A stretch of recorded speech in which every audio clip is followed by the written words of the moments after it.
Good day, everyone. Good day, ma'am. Good morning. My name is Rosan Sampilo. So, for today's video, I will discuss the week 6 module in Linguistics 2, which is the Function of Language by Michael Halliday. Michael Halliday was a language theorist who studied child language acquisition.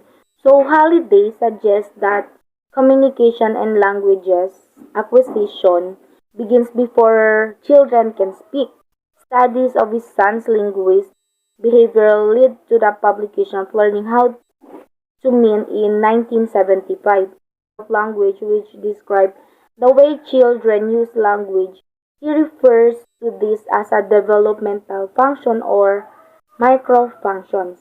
So, first is instrumental function of language. So, meaning the instrumental function of language refers to when language is used to fulfill a need, such as requiring food, drink, or comfort. For example, phrases such as I want, can I have, and I need are all examples of instrumental languages. So when a child is thirsty, they might say something like, I want a bottle. If the courier gives them the bottle, then their needs have been met through their use of languages. So next is regulatory function of languages. Regulatory function of languages, it is when a speaker commands, persuades, or requests something from someone else. This is known as a regulatory language function. So regulatory language controls the listener's behavior. So the speaker adopts a commanding tone. Example, it is include let's go home now. So that was the example of regulatory function of languages. Next is interactive. So interactive, it is a function how we form a relationship with others as it encompasses the communicative use of language. It is how we relay our thoughts and emotions, strengthening bonds with those around us. Next is personal function. So this function defines how we refer to ourselves and express our personal opinions, our identity, and our feelings. Heuristic. This term refers to a language associated with discovery and explanation, usually in the form of question or running commentary. For example, a lot of children talk themselves when they are younger, so some people still do this as adults. To explain what they are doing to themselves, this helps them understand their action in relation to the world around them. Is representational or informative. So similar to heuristic and personal function, representational of language occurs when we request information. However, it differs from heuristic and personal. So function as it also refers to when we relay information. In other words, it describes the exchange information between two or more people. For example, question like what's that and what does that do? And representational, if this question is answered, it leads to an exchange of information. Next is imaginative. So the meaning of it is when children tell stories and create imaginary friends or concepts in their heads, it is imaginative ways of using language. So imaginative language usually occurs in leisure or play scenarios. So remember when you were a child playing in a playground, mm, did you and your friends imagine you were somewhere else? Such in a house or spaceship, children do this to make games more interesting, so they adopt suitable characters to act out with their friends. For example, if you pretend you are in space, you remove yourself from the playground environment and into a fantasy world, much more exciting. So how did language begin? So words don't leave, artifacts begin. Writing began long after language. So words don't leave artifacts behind. Writing began long after language did. So theories of language origin have generally been based on hunches. So first is the bow wow theory. So the bow wow theory, it is an idea that speech arose from people imitating the sounds that things make bow wow, moo, ba, and etc. Not likely since very few things we talk about have characteristic sounds associated with them, and very few of our words sound anything at all like what they mean. Second is the poo-poo theory. So the idea that speech comes from the automatic vocal responses to pain, fear, surprise, or other emotions. A laugh, a shriek, a gust, but plenty of animals have made this has made these kind of sounds too, and they didn't end up with language. So third is the ding dong theory. So the ding dong theory, it is the idea that speech reflects some mystical resonance or harmony connected with things in the world. Unclear how one would investigate this. Number four is the Ho-Yeho theory, meaning it is the idea of speech started with the arithmetic chants and grunts people used to coordinate um, their physical action when they work together. Number five is the Tata theory. So it is a speech came from the use of tongue and mouth gesture to mimic manual gesture. For example, saying tata is like waving goodbye with your tongue. But most of the things we talk about do not have characteristic gestures associated with them, much less gesture you can imitate with the tongue and mouth. Number six is the Lala theory. So it is the idea that speech emerged from the sounds of inspired playfulness, love, and more or less likely than any of the others. So, the divine source in most religions, it is believed that language is a God given gift to human species.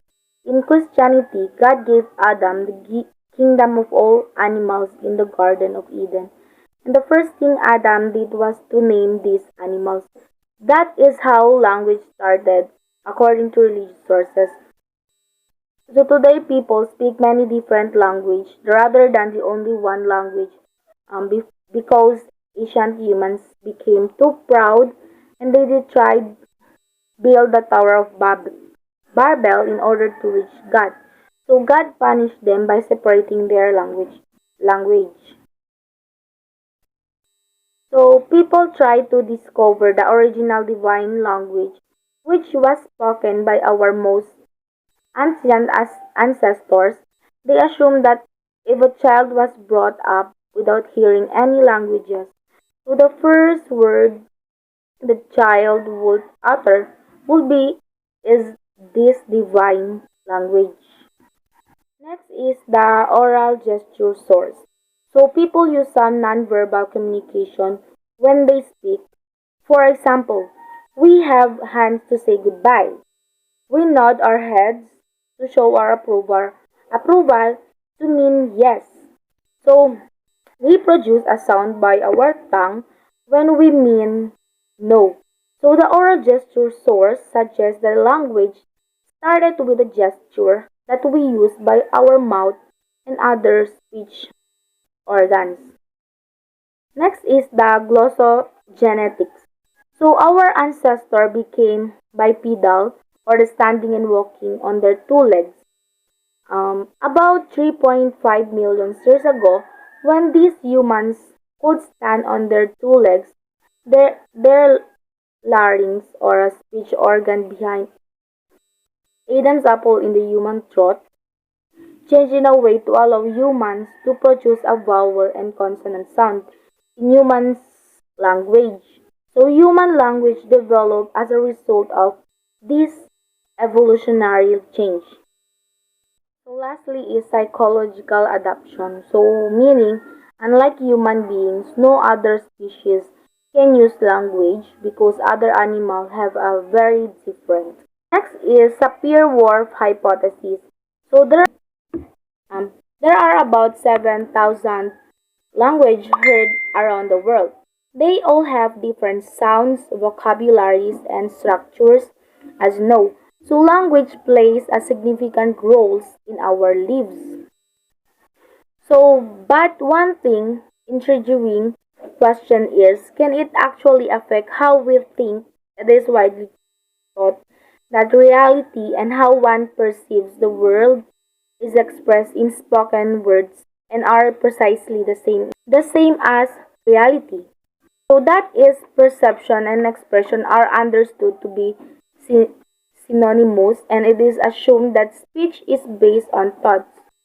So 20th century linguists Edward Sapir and Benjamin Lee Whorf are known for this very principle um, and its popularization. So their joint theory, known as Sapir-Whorf, or more commonly the theory of linguistic rela- relativity, holds great significance in all scopes of communication theories. So the Sapir-Whorf hypothesis states that the grammatical and more verbal structure of a person's the world, it emphasizes that language either determines or influences one's thoughts. So for examples, different words mean various things in other languages. Not every word in all language has an exact one-to-one translations in a foreign language.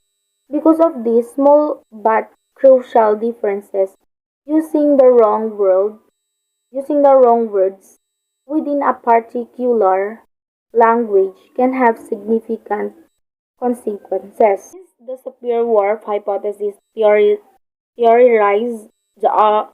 that our language use shapes our perspective of the world. So people who speak different language have different views of the world.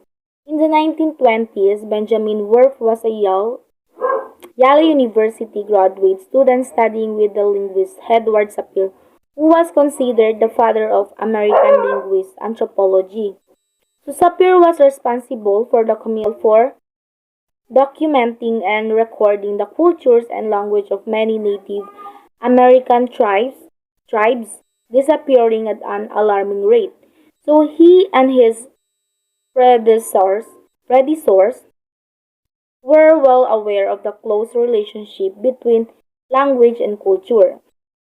So his hypothesis proposed that the words and structures of language influence how its speaker behaves, feel about the world, and ultimately the culture itself. So simply put, Worf believed that you see the world differently from another person who speak another language. So due to the specific language you speak. And now I will describe the five following term, which is first is the semiotic. It is the study of sign processes, so which are any activity, conduct, or process that involves signs. So whereas signs is defined as mm, anything that communicates something, usually called a meaning, to the signs interpreter. Number two is the icon. So icon. The meaning of icon, it is a picture or image or under representations or a sign or representation that stands for its object by virtue of a resemblance or analogy to it. So next is symbol. So a symbol, it is a mark or signs or word that indicates words that indicates, signifies, or it understood or representing an idea or object or relationships. So that is index. Index it is an indicator or sign of measure of something that is reference to the place where they occur or typically found at the end of the book. So, or alphabetical list of a name, subject, and etc.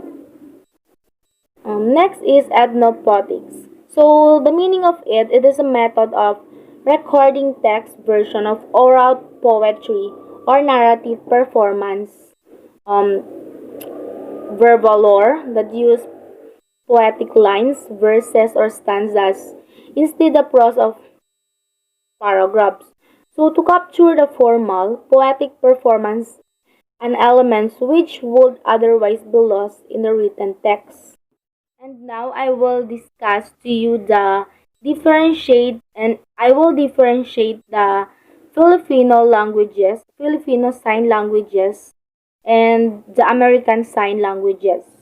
So, ASL or American Sign Language and FSL, Filipino Sign Language, are the same but with some differences. Now they are very different, but before, when the school was set up, the teachers brought the America taught ASL. So now other teachers in the Philippines are also teaching ASL. So which has spread all over. So earlier, the Philippines did not have their own sign language, so we borrowed sign from ASL, which is the American Sign Language.